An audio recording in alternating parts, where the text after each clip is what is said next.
1, A šta su obrvama? 4.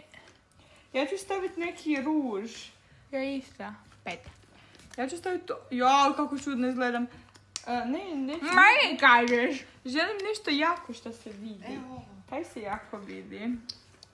Ti si bio... Gossip Girl XOXO. Luna, ovo si trebao staviti.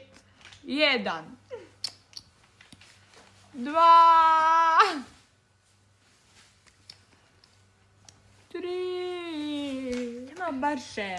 Video će nam proći dok ti si staviš. 4. 5. Ajde, 5. Eto. I ovo je finally look. Reci nešto u svoj look. Moj look je fantastičan. Ja sam ultra veliki promašaj. Teko sam si grozno stavila ovaj zlam pucu, baš to. Je znam ko Kinder jaje. Sad smo fasada twins. A vi, ako vam se svidilo, ostavite like i ide drugi video. A mi što prije idemo skinuti ovu šminku.